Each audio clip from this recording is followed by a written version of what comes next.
The hunger clawing at her insides was almost as painful as the rough hands that seized her arms, dragging her into the town square of Dustwater, Arizona Territory, in 1878. Beatrice Bennett had only taken what was destined for the garbage heap, a hardened loaf of bread that had sat unsold for days, but now found herself thrust into the center of town with cries of "thief" echoing in her ears. I saw her take it with my own eyes. Gerald Myers, the baker, shouted to the gathering crowd, his round face flushed with indignation beneath his flour-dusted mustache. Sneaking behind my shop like some common criminal, Beatrice's cheeks burned with shame as curious onlookers emerged from the surrounding establishments. At 22, she had never imagined finding herself in such a position. The drought had taken her family's small farm 6 months ago, leaving her with nothing but the worn dress on her back and the determination to somehow survive. "Please," she whispered, her voice cracking from thirst and humiliation. "It was old bread. You were going to throw it away." Myers tightened his grip on her arm, his fingers digging painfully into her flesh. "Thievery is thievery. Marshall should lock you up for a week, teach you some respect for honest business." The crowd grew, faces blurring before Beatrice's tear-filled eyes. She hadn't eaten in 2 days, having spent her last pennies on a telegram to her cousin in California who might, if luck was finally on her side, send enough money for a stagecoach ticket west. "What's all this commotion about?" The deep voice cut through the murmurs of the crowd. People parted as a tall figure approached on horseback. Beatrice blinked away tears to see a man dismounting from a magnificent chestnut stallion. His broad shoulders were outlined against the harsh Arizona sun, the brim of his hat casting shadows across features that seemed carved from granite. "Caught this thief stealing from my bakery, Mr. Blackwood," Myers called out, clearly hoping for support from the newcomer. The man's head snapped up, his eyes narrowing. "The name's Fletcher Bailey, not Blackwood. Thought I made that clear last time." His voice carried a warning that made the baker's face pale slightly. He turned his attention to Beatrice, his gaze softening as he took in her threadbare dress and the dark circles under her eyes. "What exactly did she steal that's got you hollering loud enough to wake the dead?" Myers puffed out his chest. "A loaf of bread, snuck right behind my shop and took it." "That true, miss?" Fletcher asked, his tone gentler than the one he'd used with the baker. Beatrice swallowed hard. "It was sitting with the day-old bread. It was hard as stone. He was going to throw it away." Fletcher's eyes, a striking blue that reminded Beatrice of the endless Arizona sky, studied her face carefully. "When's the last time you ate, miss?" 2 days ago, she admitted, lifting her chin despite the shame that threatened to overwhelm her. Without a word, Fletcher reached into his pocket and pulled out several coins. He tossed them to Myers, who caught them reflexively. "That should cover your stale bread and then some," Fletcher said.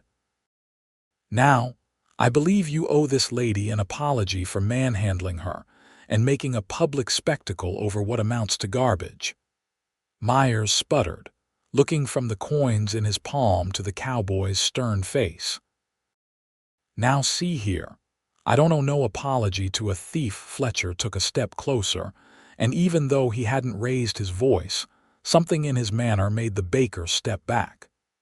"That bread wasn't fit to sell, and you know it. This lady's half-starved, and instead of showing Christian charity, you're dragging her through town like she robbed your safe." His voice dropped lower, the words meant for Myers alone. "On your knees, Myers. Apologize to the lady proper. You can't be serious." Myers protested, looking around for support from the crowd. But the onlookers, sensing the shift in power, remained silent. "I'm not asking twice," Fletcher said quietly, something in his tone, a steel beneath the velvet, made Myers pale. Slowly, with obvious reluctance, the baker lowered himself to his knees in the dusty street. I apologize, miss," he mumbled, his face flushed with humiliation. "I shouldn't have. That is to say, I'm sorry for the misunderstanding," the crowd murmured in surprise. Gerald Myers was known throughout Dustwater for his prideful nature. To see him on his knees was something no one had expected. "Get up," Fletcher said after a moment. "And next time, consider that there are folks in this town who'd be grateful for what you throw away." He turned to Beatrice, his expression softening. "You all right, miss?" Beatrice nodded, too stunned by the turn of events to speak. "Come on," Fletcher said, extending a hand. "Let's get you something proper to eat." As the crowd dispersed, whispering among themselves about what they had witnessed, Beatrice found herself walking alongside the tall cowboy toward the town's small eatery, wondering if her luck had finally changed.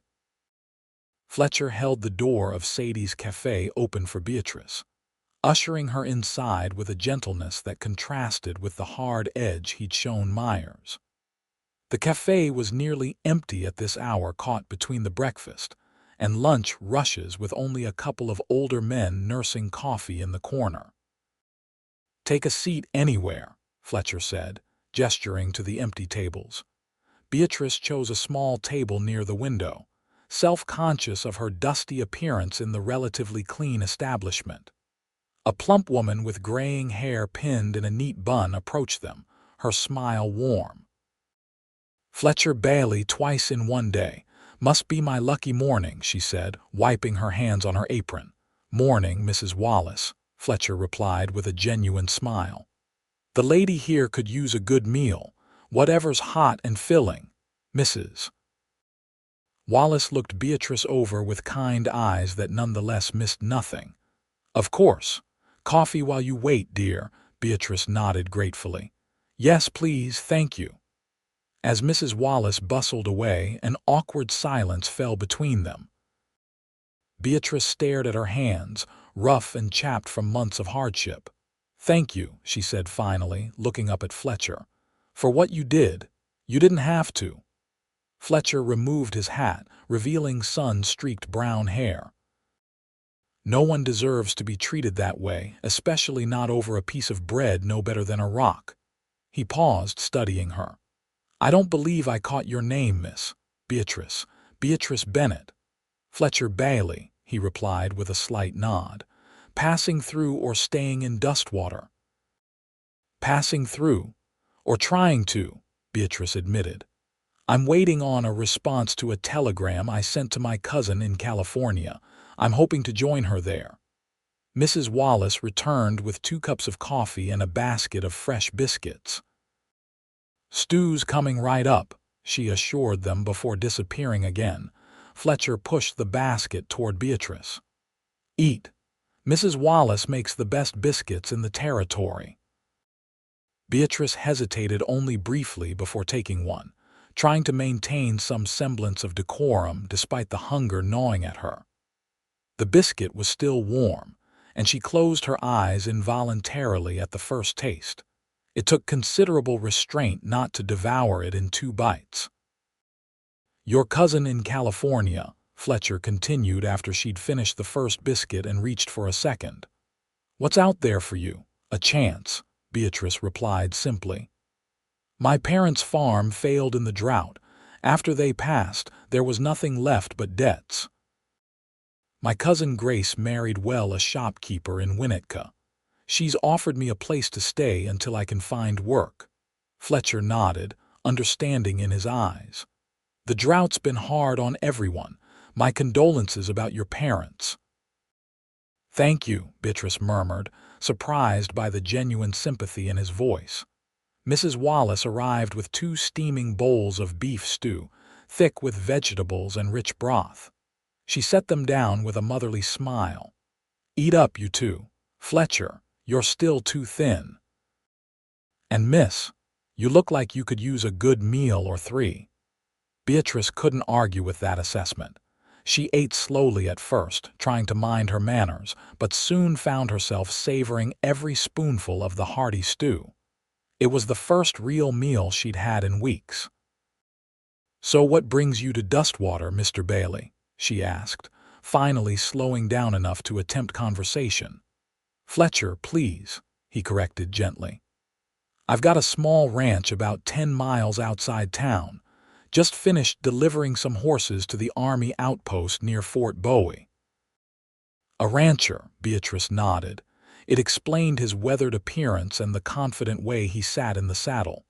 "You raise horses. Horses mainly, some cattle. Nothing too grand, but it's mine." There was quiet pride in his voice. "Been building it up for 5 years now." "That's impressive," Beatrice said sincerely. "To build something from nothing." Fletcher's eyes met hers, and something passed between them, a mutual recognition of the struggle to survive in this unforgiving land. "Sometimes all it takes is a starting point and some determination," he said. "Sounds like that's what you're looking for in California." Beatrice nodded. "I'm not afraid of hard work. I just need an opportunity." Their conversation continued as they finished their meal, the initial awkwardness fading into surprisingly comfortable exchanges. Fletcher proved to be well-spoken and thoughtful, far from the rough cowboy she might have expected based on first impressions. As they were finishing, Mrs. Wallace approached their table again. "Fletcher, Tom Jenkins was in earlier looking for you. Said he's got those fence posts you ordered." Fletcher nodded his thanks. "I'll stop by his place before heading back." He turned to Beatrice. "When are you expecting word from your cousin?" "I sent the telegram 3 days ago. The operator said it might be a week before I get a reply." Fletcher frowned slightly. "Where are you staying in the meantime?" Beatrice hesitated, embarrassment coloring her cheeks. "I've been making do." Understanding dawned in Fletcher's eyes. "You've been sleeping rough. I've found places," she said defensively. "I had enough for the telegram and a couple of meals.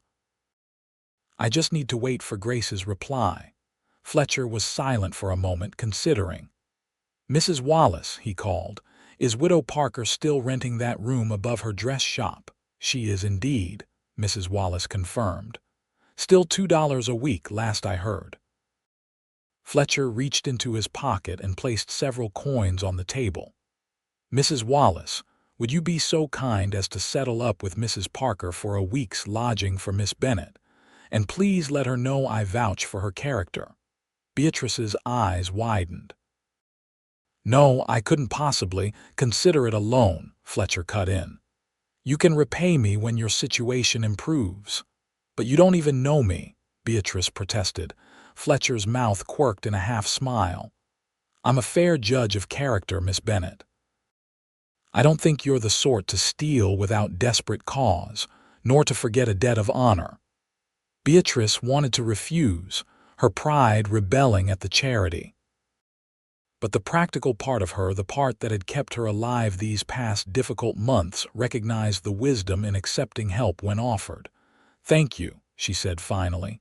"I will repay you. Every cent." Fletcher nodded, seemingly satisfied. "Mrs. Wallace can show you to Mrs. Parker's. I need to see about those fence posts." He stood, placing his hat back on his head. "Perhaps I'll see you around town before you head west, Miss Bennett." "I hope so," Beatrice replied, surprising herself with the sincerity of the sentiment. "And thank you again, Fletcher, for everything." He touched the brim of his hat in a gesture of farewell. "Everyone needs a helping hand sometimes, Miss Bennett. No shame in that." As Fletcher left the cafe, Beatrice couldn't help but watch him go, wondering at the strange turn her fortunes had taken. For the first time in months, she felt something beyond the desperate scramble to survive, a flicker of hope, and perhaps something else she wasn't ready to name. The room above Mrs. Parker's dress shop was small but clean, with a narrow bed, a washstand, and a small chest of drawers. After months of sleeping in haylofts and abandoned sheds, it felt like unimaginable luxury to Beatrice. The widow herself was a stern-faced woman with a reputation for propriety, but Fletcher's name had indeed opened doors quite literally. "Mr. Bailey is well respected in these parts, Mrs. Parker had informed her while showing her to the room. "If he vouches for you, that's good enough for me, but I'll have no impropriety under my roof, young lady." Beatrice had assured her that impropriety was the furthest thing from her mind, though she couldn't deny that thoughts of the tall rancher had occupied her mind more than once since their parting. The following morning, after the best night's sleep she'd had in months, Beatrice set about finding some way to earn money while awaiting word from her cousin. Dustwater wasn't a large town, but it was growing, situated as it was on one of the stage-coach routes connecting Tucson to points east. Her first stop was the telegraph office, where she inquired whether any response had arrived from California. The operator, a bespectacled man with thinning hair, checked his logs and shook his head. "Nothing yet, miss. Could be a few more days." With a murmured thanks, Beatrice stepped back onto the boardwalk. The Arizona sun was already hot despite the early hour, and dust swirled in the street as wagons and horses passed by. Across the way, she noticed Gerald Myers standing outside his bakery, eyeing her with thinly veiled hostility. She lifted her chin and continued walking, refusing to show any sign that his glare affected her. Beatrice spent the morning inquiring at various businesses about temporary work. The general store had no positions available, nor did the small hotel. The saloon offered her work as a serving girl, but the proprietor's wandering eyes made Beatrice decline politely but firmly. By midday, she was beginning to lose hope when she noticed a sign in the window of a modest home on the edge of town. "Laundry services, fair prices." Gathering her courage, she knocked on the door. A harried-looking woman with 3 small children clinging to her skirts answered. "Yes. Excuse me, madam. I noticed your sign. I was wondering if you might need some help with the laundry." "I'm very good at it, and I'm looking for work while I'm in town." The woman, who introduced herself as Martha Collins, looked Beatrice over skeptically at first, but after a brief conversation, agreed to hire her to help with the increasing load of laundry she took in from the town's bachelor population and travelers passing through. "It's hard work," Martha warned, "and I can only pay 50 cents a day." "That's more than fair," Beatrice assured her. "When would you like me to start?" "Right now, if you're willing. I'm behind on this week's washing." By late afternoon, Beatrice's back ached and her hands were red and chapped from hot water and lye soap, but she had 50 cents in her pocket and the promise of more work the following day. As she walked back toward Mrs. Parker's, she found herself passing the town's lone restaurant again. Through the window, she spotted a familiar figure sitting alone at a table. Fletcher Bailey was dining by himself, reading what appeared to be a newspaper while he ate. Before she could debate the propriety of it, Beatrice found herself entering the establishment. Fletcher looked up at the sound of the bell above the door, his face registering surprise and then pleasure at the sight of her. He folded his newspaper and stood as she approached his table. "Miss Bennett, a pleasant surprise." "Good evening, Mr. Bailey." "Fletcher," she corrected herself. "I hope I'm not intruding." "Not at all. Please join me." He pulled out the chair across from him. "Have you eaten?" Beatrice hesitated, not wanting to presume on his generosity again. "Actually, I wanted to give you this." She pulled the 50 cents from her pocket. "It's not much, but it's a start on what I owe you." Fletcher looked at the coins, then back at her face. "You found work with Mrs. Collins doing laundry. It's only 50 cents a day, but it's honest work." A smile spread across Fletcher's face, genuine admiration in his eyes. "I knew you weren't one to sit idle, but please keep your earnings. The debt can wait until you're more settled." "I insist," Beatrice said, placing the coins on the table between them. "My parents raised me to honor my obligations." Fletcher studied her for a moment, then nodded, accepting the coins. "They raised you well, then."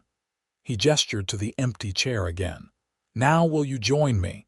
I'd welcome the company, and Mrs. Wallace's meat pie is particularly good tonight." The invitation was tempting. "I shouldn't impose. It's no imposition. Consider it a celebration of your employment." His blue eyes held a warmth that was difficult to refuse. Beatrice found herself sitting down, telling herself it was merely practical to accept a meal when offered, given her circumstances. But the flutter in her stomach as Fletcher signaled for Mrs. Wallace suggested other motives she wasn't quite ready to examine. Over dinner, their conversation flowed more easily than the day before.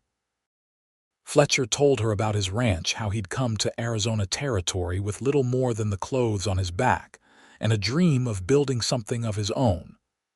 "I worked as a ranch hand for 3 years, saved every penny," he explained. "Then I won Archer, that's my stallion, in a card game. Best hand I ever played, started breeding horses after that." "You built it all yourself?" Beatrice asked, impressed. "The cabin and the first corral, yes. As I've expanded, I've hired help for the bigger projects." He took a sip of coffee. "What about you? What did you do on your parents' farm?" "Everything," Beatrice smiled, reminiscing. "My father grew wheat mainly, but we had a vegetable garden, some chickens, a milk cow. I helped with it all, planting, harvesting, preserving food for winter. My mother taught me to cook and sew, but I was always happier outside with Pa." "You miss it," Fletcher observed. Beatrice nodded, a familiar ache in her chest. "Every day. But there was no saving it. The drought took our crops 2 years running, and when Pa took sick last winter." She trailed off, the memory still too raw. Fletcher's hand moved across the table as if to cover hers, but stopped short. "I'm sorry. Losing a home is hard. Losing family is harder still." "What about your family?" Beatrice asked, partly to shift the focus from her own loss. "Are they in Arizona as well?" A shadow passed over Fletcher's face. "No, I'm from Missouri originally. My parents are gone. I have a brother somewhere back east, but we don't correspond." There was clearly a story there, but Beatrice sensed it wasn't one he wished to tell, at least not yet. Instead, she asked about his horses, and Fletcher's expression brightened as he spoke of his breeding program and his hopes to expand his operation in the coming years. As they finished their meal, Fletcher insisted on walking her back to Mrs. Parker's, despite Beatrice's protests that it wasn't necessary. "A gentleman doesn't let a lady walk unescorted after dark," he said firmly as they stepped out into the cooling evening air. The stars were emerging overhead as they walked side by side, not touching but close enough that Beatrice was acutely aware of his presence beside her. The town was quieting for the night, though lights and piano music spilled from the saloon they passed. "Any word from your cousin?" Fletcher asked as they turned onto the quieter side street where Mrs. Parker's shop stood. "Not yet," Beatrice replied, "but it's only been 4 days. The telegraph operator said it might take a week or more." They reached the side entrance that led to the stairs up to her room. Beatrice turned to face Fletcher, suddenly unsure of what to say. In the dim light from the street lamp at the corner, his features were softened, his eyes shadowed beneath the brim of his hat. "Thank you for dinner, and for the escort," she said finally. "It was my pleasure, Miss Bennett." Fletcher removed his hat, holding it against his chest. Perhaps you might join me again tomorrow evening, if you're not too tired from your day's work." The invitation surprised her, though not unpleasantly. "I would like that," she found herself saying before propriety could intervene. A smile spread across Fletcher's face, transforming his serious features. "Until tomorrow, then. Good night, Miss Bennett." "Good night, Fletcher." As she climbed the stairs to her room, Beatrice told herself that it was merely friendship. He offered kindness to a stranger in difficult circumstances. But the warmth that bloomed in her chest suggested her heart was forming a different interpretation entirely. The next 5 days fell into a pattern. Beatrice rose early to help Martha Collins with the day's laundry, working until late afternoon with only a brief break for a simple midday meal. The work was hard but satisfying in its way. There was something comforting about the routine of washing, rinsing, wringing, and hanging the clothes to dry in the Arizona sun. Each evening, Fletcher would meet her for dinner at Sadie's cafe. At first, Beatrice worried about what people might say. A single woman dining repeatedly with a bachelor was bound to start tongues wagging in a small town like Dustwater. But Mrs. Wallace's obvious approval and Mrs. Parker's grudging acceptance of Fletcher as a respectable gentleman seemed to prevent any serious scandal. Their conversations ranged widely during those dinners, from childhood memories to books they had read, from the challenges of ranching to Beatrice's hopes for a new start in California. With each passing evening, Beatrice found herself more drawn to Fletcher's quiet strength and thoughtfulness. On the 6th day, as she was hanging sheets to dry in Martha's yard, Beatrice heard someone call her name. Looking up, she saw a young boy from the telegraph office waving a yellow paper. "Miss Bennett, got a wire for you from California." Her heart racing, Beatrice wiped her hands on her apron and took the telegram. With trembling fingers, she unfolded it and read. "Beatrice stopped, delighted to hear from you. Stop, funds enclosed for stagecoach. Stop, Winnetka awaits. Stop, your room ready. Stop, come soon. Stop, love, Grace." Enclosed with the telegram was a bank draft for enough money to cover the stagecoach fare to California, with a small amount left over. Relief flooded through Beatrice. Her cousin had come through just as she'd hoped. "Good news?" Martha asked, coming out with a basket of wet clothing. "Yes," Beatrice nodded, carefully folding the telegram and tucking it into her pocket. "My cousin in California has sent money for my passage west." "Oh," Martha's face fell slightly. "So you'll be leaving us then?" "The next stagecoach west is in 3 days," Beatrice confirmed. "But I'll finish out the week with you if you'll have me." Martha sighed. "You've been a godsend, Beatrice. I'll miss the help, but I'm happy for you." "California sounds like a fine opportunity." Beatrice smiled, though she found herself strangely conflicted. A week ago, the telegram would have been an unqualified joy, her ticket out of desperation and uncertainty. Now, it filled her with an unexpected melancholy at the thought of leaving Dustwater. And Fletcher. That evening, she brought the telegram to dinner, planning to share the news with him. But as she sat across from Fletcher, watching him smile as he told her about a new foal born at his ranch that morning, the words stuck in her throat. "Is everything all right?" he asked, noticing her unusual quietness. "You seem distracted tonight." Beatrice took a deep breath and placed the telegram on the table between them. "I heard from my cousin today." Fletcher's eyes dropped to the yellow paper, then back to her face. His expression remained carefully neutral. "Good news, I hope." "Yes, she's sent money for the stagecoach." "I'll be leaving for California in 3 days." "I see." Fletcher was silent for a moment, his fingers drumming lightly on the tabletop. That's wonderful news, Beatrice. Just what you were waiting for." "Yes, it is," she agreed, though her enthusiasm felt forced even to her own ears. An awkward silence fell between them, heavier than any they'd experienced since their first meeting. Finally, Fletcher spoke again, his voice softer. "Will you write? Let me know that you arrived safely." The question caught Beatrice off guard. "You want me to write to you?"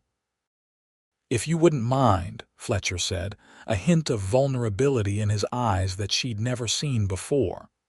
"I'd like to know that you're well." "Of course," Beatrice agreed, warmth spreading through her chest at his concern. "I'd be happy to." The rest of their dinner passed in subdued conversation, both of them dancing around the subject of her imminent departure. As they walked back to Mrs. Parker's afterward, Fletcher seemed lost in thought, responding to her comments with distracted nods. At her door, he turned to her with unusual solemnity. Would you consider taking a ride with me tomorrow? I'd like to show you something before you go." "A ride," Beatrice repeated, surprised by the invitation. "Where to?" "My ranch," Fletcher said. "It's only about an hour's ride from town. I could pick you up after you finish with Mrs. Collins. We'd be back well before dark," he added, clearly mindful of her reputation. Propriety suggested she should decline. A single woman visiting a bachelor's home, even briefly, would raise eyebrows. But Beatrice found she didn't care. In 3 days she would be gone from Dustwater, perhaps never to return. What did it matter what people thought? "I'd like that," she said. "Very much." Fletcher's face brightened with genuine pleasure. "I'll come for you at 4 then." The next day seemed to crawl by as Beatrice washed and hung laundry, her thoughts repeatedly drifting to the upcoming visit to Fletcher's ranch. When Martha released her early, "You look like you're a million miles away anyway." The laundress had teased Beatrice, hurried back to her room to change into her cleanest dress and wash the soap and dirt from her hands and face. Promptly at 4, she heard the sound of horses outside. Looking out her window, she saw Fletcher waiting on his chestnut stallion, Archer, leading a gentle-looking bay mare. He had dressed with unusual care. She noted a clean shirt and what appeared to be a new vest beneath his worn leather coat. Mrs. Parker intercepted her at the bottom of the stairs, her thin lips pressed into a disapproving line. "And where might you be going, Miss Bennett?" "Mr. Bailey has invited me to see his ranch," Beatrice replied, keeping her tone light despite the flutter of nervousness in her stomach. "We'll be back well before dark." "Most improper," Mrs. Parker muttered, though she made no move to stop her. "In my day, young ladies didn't go gallivanting off alone with gentlemen, no matter how respected they might be." "I leave for California in 2 days, Mrs. Parker," Beatrice reminded her. "And Mr. Bailey has been nothing but a perfect gentleman." The widow sniffed but stepped aside. "See that he remains so, and mind you're back by sunset, or I'll lock this door, payment or no payment." Outside, Fletcher's face lit up at the sight of her. He dismounted quickly to help her onto the mare, his hands strong and steady at her waist as he lifted her into the saddle. "She's gentle as a lamb," he assured Beatrice as he adjusted the stirrups for her. "Her name's Daisy." "She's beautiful," Beatrice said, stroking the mare's glossy neck. It had been months since she'd ridden, not since they'd had to sell their own horses to pay her father's medical bills. They rode out of town side by side, drawing curious glances from the townspeople they passed. Beatrice caught sight of Gerald Myers watching them from his bakery doorway, his expression sour. The memory of him on his knees in the dirt still brought a small, vindictive satisfaction. Once beyond the town limits, the landscape opened up around them, rolling hills dotted with sagebrush and cacti, set against the backdrop of distant mountains. The April air was warm but not yet oppressively hot, and wildflowers dotted the landscape with splashes of yellow and purple. "It's beautiful," Beatrice said, breathing deeply. "I forgot how much I missed being out in the open." Fletcher smiled. "Wait until you see the valley where my ranch sits. The light this time of day, there's nothing like it." They rode at an easy pace, Fletcher pointing out landmarks and sharing stories about the area. An hour into their journey, they crested a low ridge and Fletcher reined in his horse. "There it is," he said with quiet pride. "Circle B Ranch." Below them stretched a small valley, green with spring growth despite the region's general aridity. A creek wound through the property, its banks lined with cottonwoods. Near the center stood a modest cabin with a broad porch, surrounded by several well-built corrals and a large barn. In the nearest pasture, a small herd of horses grazed peacefully. "Oh, Fletcher," Beatrice breathed. "It's wonderful." His eyes crinkled with pleasure at her approval. "It's not much compared to some of the big spreads, but it's mine, every nail and board." They rode down into the valley, and as they approached the cabin, a dog came bounding out to greet them, a black and white border collie that circled their horses with excited barks. "That's Scout," Fletcher laughed. "Best cattle dog in the territory, though he thinks he's in charge of the horses too." A young man emerged from the barn, waving as he recognized Fletcher. "Boss, didn't expect you back so early. Just visiting, Tommy," Fletcher called back. "This is Miss Bennett." "Miss Bennett, that's Tommy Rogers, my ranch hand." Tommy tipped his hat politely, though his eyes reflected surprise and frank curiosity at the presence of a woman on the property. Fletcher helped Beatrice dismount in front of the cabin, his hands lingering perhaps a moment longer than necessary at her waist. "Tommy, would you mind seeing to the horses? I'd like to show Miss Bennett around." "Sure thing, boss," Tommy agreed, taking the reins Fletcher handed him. The cabin was simple, but immaculately kept: a main room with a stone fireplace, a small kitchen area, and what Beatrice presumed were 2 bedrooms through doors off the main space. Fletcher showed her around with obvious pride, pointing out furniture he'd built himself and a bookshelf surprisingly well stocked for a bachelor rancher. "You read quite a lot," Beatrice observed, running her finger along the spines of volumes ranging from practical manuals on horse breeding to well-worn copies of Shakespeare and Dickens. "Winter nights are long," Fletcher shrugged, "and I always believed a man should improve his mind when he can."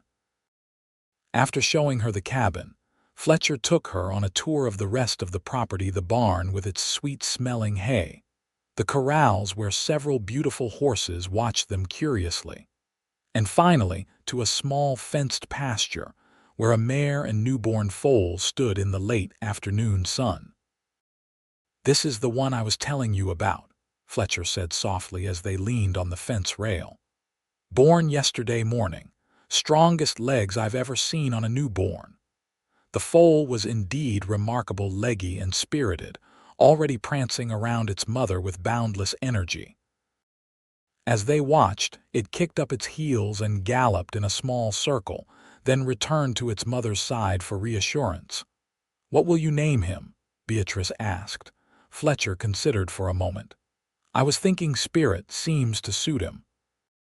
"It does," she agreed, smiling as the foal tossed its head as if in approval. They stood in companionable silence, watching the mare and foal. The setting sun bathed the valley in golden light, just as Fletcher had described, giving everything a dreamlike quality. Beatrice was struck by a powerful sense of rightness, of belonging in this peaceful place with this quiet, steadfast man beside her. "Beatrice," Fletcher said suddenly, his voice low and serious, "don't go to California." She turned to him, startled by the unexpected request. "What?" Fletcher turned to face her, his blue eyes intense in the fading light. "Stay in Arizona, stay in Dustwater." He paused, gathering his courage. "Stay with me." Beatrice's heart pounded in her chest. "Fletcher, we barely know each other." "I know enough," he said firmly. "I know you're brave and proud and not afraid of hard work. I know you face the world with your chin up even when it's been cruel to you. I know that talking with you these past days has been the brightest part of my life in longer than I can remember." His words stole her breath. "Fletcher, I'm not asking for promises," he continued quickly. "Just time. Time to see if what I feel, what I hope you might feel too, could grow into something permanent." He gestured around them at the ranch. There's a good life to be made here, Beatrice. It wouldn't be easy, but nothing worthwhile ever is. Beatrice's mind whirled with conflicting emotions. The sensible part of her insisted this was madness. She'd known him barely a week. Her cousin was expecting her. California represented the safe, secure future she'd been working toward. But her heart recognized something in Fletcher Bailey that resonated with her own spirit, a steadfastness, an integrity, a capacity for tenderness beneath his reserved exterior. "I don't know what to say," she whispered honestly. Fletcher took her hand gently in his. "Say you'll think about it, that's all I ask." His touch sent warmth spiraling through her. "I'll think about it," she promised. A smile broke across his face, transforming his features. "That's all I can ask for." He glanced at the darkening sky. "We should head back before Mrs. Parker locks you out." The ride back to town was quieter, each of them lost in thought. As the lights of Dustwater came into view, Beatrice was no closer to a decision than she'd been at the ranch. Fletcher's invitation had upended all her carefully laid plans, forcing her to question what she truly wanted. At Mrs. Parker's door, Fletcher helped her dismount, his hands strong and sure at her waist. In the dim light from the street lamp, his face was shadowed, but his eyes held an intensity that made her breath catch. "Thank you for today," Beatrice said softly. "Your ranch is beautiful." "Thank you for coming," he replied. "Will I see you tomorrow evening for dinner, of course?" He hesitated, then stepped closer, one hand rising to gently touch her cheek. "Beatrice." The sound of Mrs. Parker's door opening behind them caused them to step apart quickly. The widow stood in the doorway, her thin figure silhouetted against the lamplight inside, disapproval radiating from every line of her body. "It's getting late, Miss Bennett," she said pointedly. "Yes, Mrs. Parker." "I'm just coming in," Beatrice replied, suppressing a sigh of frustration at the interruption. Fletcher touched the brim of his hat politely. "Evening, Mrs. Parker. I was just seeing Miss Bennett safely home." Was the widow's only response as she retreated inside, leaving the door pointedly open. "Until tomorrow," Fletcher said softly. "Tomorrow," Beatrice agreed, reluctantly turning to go inside. That night, sleep eluded her as she stared at the ceiling of her small room, Fletcher's words echoing in her mind. "Stay with me." The stagecoach would leave the day after tomorrow. By this time in 2 days, she could be on her way to California to the new life she had planned. Or she could be. What? Starting something unknown, uncharted, with a man she'd known for only a week. It was madness.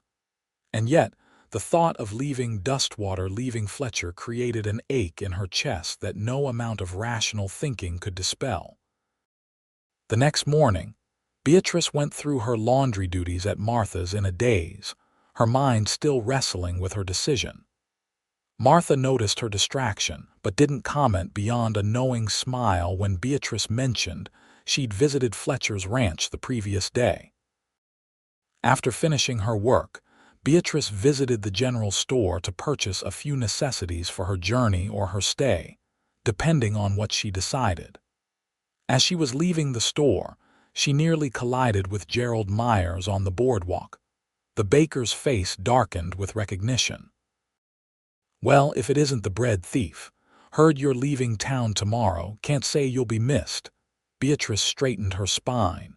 "Mr. Myers, I see your manners haven't improved since our last encounter." Myers stepped closer, lowering his voice. "You've got the whole town fooled with your innocent act, including Bailey. But I know what you are, just a no-account drifter looking for handouts." His words stung more than Beatrice wanted to admit. "Excuse me," she said stiffly, attempting to step around him. Myers blocked her path. "Bailey's a fool if he thinks you're anything but trouble. Everyone knows you've been meeting him for dinner every night. Quite a convenient arrangement you've made for yourself." Hot anger flashed through Beatrice. How dare you imply, is there a problem here? The deep voice behind her made both Beatrice and Myers turn. Fletcher stood a few feet away, his expression thunderous as he took in the scene. Myers paled slightly but maintained his bluster. No problem at all, Bailey. Just having a friendly chat with the lady. Didn't look friendly from where I was standing, Fletcher said, stepping closer to Beatrice's side. Miss Bennett, are you all right? I'm fine, she assured him, though her hands trembled slightly with suppressed anger. Mr. Myers was just sharing his opinions about my character. Fletcher's jaw tightened. Is that so? He turned to Myers, his voice dangerously soft. I believe we had a discussion about how to treat a lady, Myers. Seems the lesson didn't take. Myers took a step back, his earlier bravado fading under Fletcher's glare. Now see here, Bailey. No, you see here, Fletcher cut him off. Miss Bennett is a lady deserving of your respect. If I hear you've spoken to her disrespectfully again, you and I will have more than words. The threat was clear in his tone, though he hadn't raised his voice. Myers looked between them, then muttered something under his breath before retreating back toward his bakery. Fletcher turned to Beatrice, his expression softening immediately. Are you sure you're all right? Yes, she nodded, still shaken by the encounter. Thank you for stepping in, though I could have handled him. I don't doubt it, Fletcher said with a small smile, but a man like that doesn't deserve another moment of your time. He glanced at the parcel in her hands. Shopping for your journey. The question brought Beatrice back to her dilemma. Yes, I needed a few things. Fletcher's eyes shadowed slightly, but he nodded. I was hoping to see you before dinner. There's a spot by the creek just outside town. It's quiet, good for thinking. I thought you might like to see it. The invitation was clearly his way of giving her space to consider his proposal, away from the prying eyes of the town. I'd like that, Beatrice said. I'll meet you here in an hour, Fletcher suggested, gesturing to the store behind them. I'll be here. True to his word, Fletcher returned in an hour with Archer and Daisy in tow. They rode out of town, following a narrow trail that wound alongside a small creek shaded by cottonwood trees.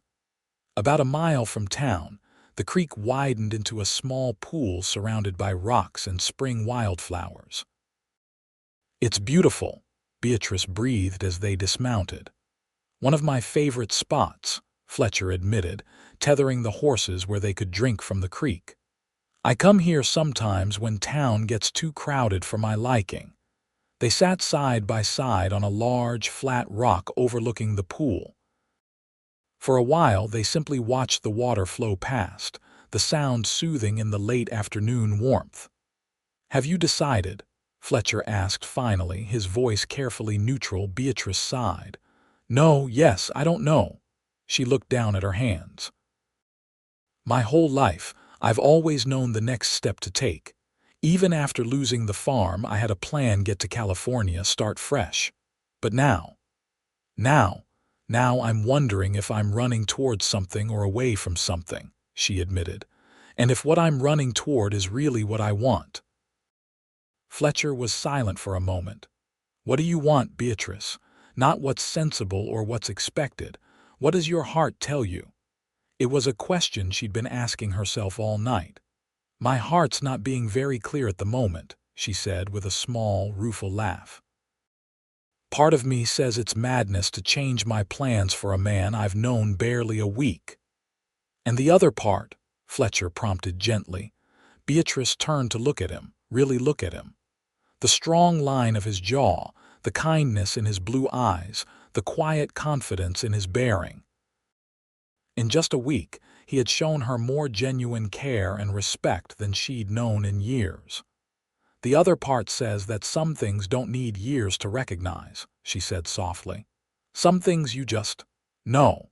Hope flared in Fletcher's eyes. Slowly, giving her every chance to pull away, he leaned closer. His hand came up to cup her cheek, his touch gentle as a whisper. Beatrice, he murmured, her name a prayer on his lips. When his mouth met hers, it was with a tenderness that made her heart swell. The kiss was brief, almost chaste, but it sent warmth coursing through her body like liquid sunlight. When he pulled back, his eyes searching hers for a response, Beatrice knew with sudden clarity what her answer would be. "I'll stay," she whispered. "At least, for a while, to see where this leads." Joy transformed Fletcher's face. "You won't regret it," he promised, taking her hands in his. "I know it's fast and I know people will talk, but let them talk," Beatrice said with newfound conviction. "I've spent too long worrying about what others think. For once, I'm going to follow my heart." Fletcher kissed her again, this time with more assurance, his arms encircling her waist to draw her closer. Beatrice allowed herself to melt into his embrace, the last of her doubts dissolving in the warmth of his touch. When they finally broke apart, Fletcher rested his forehead against hers. "I should get you back to town," he said reluctantly, "before Mrs. Parker sends out a search party." Beatrice laughed, feeling lighter than she had in months. "Yes, I suppose we should be sensible about some things." As they rode back toward Dustwater, side by side in the golden light of late afternoon, Beatrice felt a sense of peace settle over her. Tomorrow, she would send a telegram to her cousin, explaining her change in plans. Grace might not understand immediately, but Beatrice hoped she would eventually. The next morning, the stagecoach rumbled out of Dustwater without Beatrice Bennett aboard. Instead, she stood on the boardwalk outside the telegraph office, having just sent her message to California. As she watched the coach disappear in a cloud of dust, she felt a momentary pang of uncertainty. Was she making a terrible mistake? Having second thoughts. Fletcher's voice came from behind her. Beatrice turned to find him watching her, a hint of vulnerability in his expression despite his casual tone. "No," she said firmly, "just saying goodbye to what might have been." Relief washed over his features. He offered her his arm. "Mrs. Wallace mentioned she might have a position available at the cafe if you're looking for something more comfortable than laundry." "I spoke with her yesterday," Beatrice nodded. "I start tomorrow." They began walking down the boardwalk together, drawing curious glances from the townspeople they passed. News of Beatrice's decision to stay in Dustwater, and the presumed reason for that decision, had spread through town with the speed only small-town gossip could achieve. "People are staring," Beatrice murmured, feeling self-conscious. "Let them," Fletcher replied easily. "They'll find something new to talk about soon enough." As if to prove his point, Gerald Myers emerged from his bakery at that moment, freezing when he spotted them. His face darkened, but when Fletcher's eyes met his, the baker quickly retreated back inside his shop. "I think he's finally learned his lesson," Fletcher observed with satisfaction. "About time," Beatrice agreed, suppressing a smile. Fletcher walked her to Mrs. Parker's, where she would stay until they determined more permanent arrangements. At the door, he took her hands in his. "Dinner tonight?" he asked, his thumbs tracing circles on her palms. "I'd like that," Beatrice nodded. "And after, perhaps we could discuss your living situation." "Mrs. Parker's is fine for now, but it's expensive and Mrs. Parker watches me like a hawk." Beatrice finished for him with a laugh. Fletcher smiled. "There's a small house near the cafe that's standing empty. Owner's asking a fair rent. It would give you your independence while we figure things out between us." The thoughtfulness of the suggestion, finding her a place of her own rather than presuming she would move to his ranch, immediately only confirmed for Beatrice that she'd made the right decision in staying. "That sounds perfect," she said. Fletcher's smile widened. He leaned down to kiss her cheek, mindful of their public location. "Until tonight, then." As he walked away, Beatrice touched her fingers to the spot where his lips had been, a smile spreading across her face. The future was uncertain, but for the first time in a long while, that uncertainty felt like possibility rather than threat. The small house near the cafe became Beatrice's home for the next 3 months.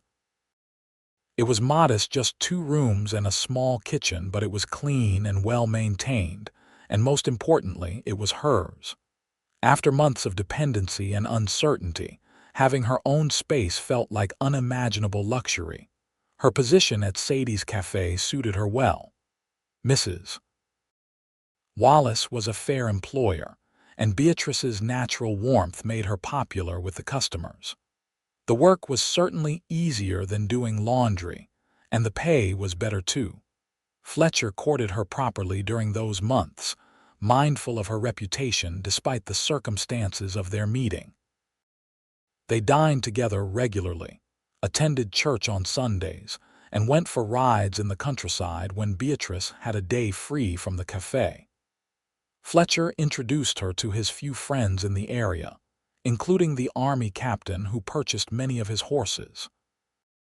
Twice a week, Fletcher would invite her to the ranch, always ensuring that Tommy or another ranch hand was present as a chaperone, a concession to propriety that amused Beatrice, even as she appreciated his concern for her standing in the community. By midsummer, their feelings for each other had deepened into something neither could deny. On a warm July evening, Fletcher took Beatrice to their special spot by the creek, now lush with summer growth. As the sun set over the distant mountains, painting the sky in shades of gold and purple, he dropped to one knee before her. "Beatrice Bennett," he said, his voice steady despite the nervous flutter in his chest. "I know it hasn't been long, but I've known from the first week that you were the one I wanted to spend my life with. Would you do me the honor of becoming my wife?" Tears welled in Beatrice's eyes as he produced a simple gold ring from his pocket. "Yes," she whispered. "Yes, Fletcher, I will." The wedding took place in September, when the worst of the summer heat had passed. It was a small affair. Neither of them had family present, though Beatrice had received a surprisingly warm letter from her cousin Grace wishing her happiness in her new life. The ceremony was held in Dustwater's small church, with Mrs. Wallace, Tommy, and a few other friends in attendance. Gerald Myers was conspicuously absent, having finally learned to keep his distance after Fletcher had confronted him one final time about spreading rumors about Beatrice's character. After the ceremony, they returned to the ranch, now their shared home. Fletcher carried her across the threshold of the cabin, which Beatrice had helped prepare in the weeks leading up to the wedding, adding feminine touches to the bachelor quarters. "Welcome home, Mrs. Bailey," Fletcher said softly as he set her down in the main room, now adorned with wildflowers and new curtains Beatrice had sewn herself. "It's perfect," she whispered, looking around at what they had built together, not just the physical space, but the life they were beginning. That night, as they lay together in the quiet darkness of their bedroom, Beatrice reflected on the strange path that had led her to this moment. 6 months ago, she had been starving, desperate, branded a thief for taking a piece of discarded bread. Now she was married to a good man, with a home and a future bright with promise. "What are you thinking about?" Fletcher asked, his fingers tracing lazy patterns on her bare shoulder. "About how differently things might have turned out," she said honestly, "if you hadn't been in town that day.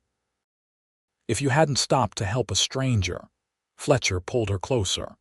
"I thank God every day that I was there, that I found you, even though I was a thief," she teased gently. "You were never a thief," he said firmly. "Just a survivor doing what you had to do. There's no shame in that." Beatrice pressed a kiss to his chest over his heart. "I love you, Fletcher Bailey." "And I love you, Beatrice Bailey," he replied, the new name still sounding wonderful to both their ears. The years that followed brought both joys and challenges to the Baileys. Fletcher's horse breeding business prospered, allowing them to expand the ranch and hire additional hands. Beatrice proved to have a good eye for horseflesh herself, and together they built Circle B Ranch into one of the most respected horse breeding operations in the territory. 18 months after their wedding, their first child was born, a son they named James, after Beatrice's father.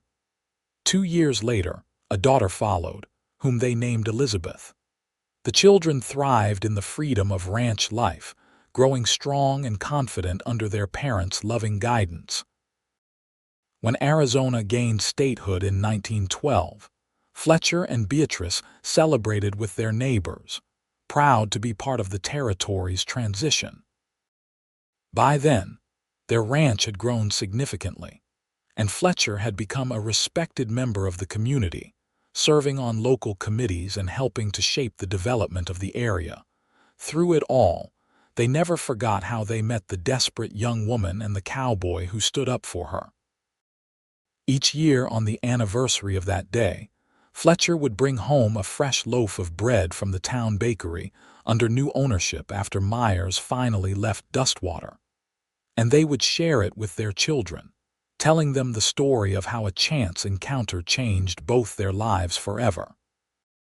As they grew older, Beatrice sometimes marveled at how close she had come to leaving on that stagecoach, to never knowing the life she and Fletcher would build together. In her darkest moments, when she had been hungry and desperate, she could never have imagined the fullness of the life that awaited her.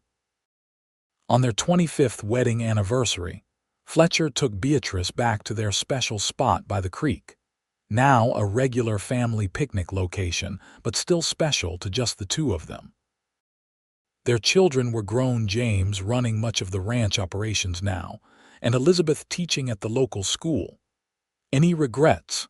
Fletcher asked as they sat side by side, gray now touching both their hair, lines of laughter and experience etched around their eyes.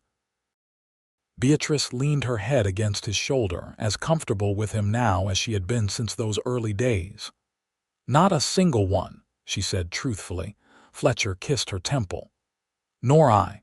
Best decision I ever made, asking that stagecoach to leave without you." "Best decision I ever made was saying yes," Beatrice countered with a smile. They sat together as the sun set, just as they had so many times before, their hands intertwined, their lives forever connected by a piece of stale bread, a cowboy's sense of justice, and the courage to follow their hearts when opportunity knocked. In the years to come, they would welcome grandchildren to the ranch, watch their legacy grow, and face the inevitable challenges of aging with the same strength and partnership that had defined their marriage from the beginning. And through it all, they remained grateful for that fateful day in Dustwater when a desperate young woman took what she needed to survive, and a compassionate cowboy ensured justice was tempered with mercy. Their love story became something of a legend in the area, how Beatrice Bennett, branded a thief for taking old bread, found not just a defender in Fletcher Bailey, but a partner for life. It served as a reminder that sometimes the greatest journeys begin with a single step, or in their case, with a single act of kindness that changed everything.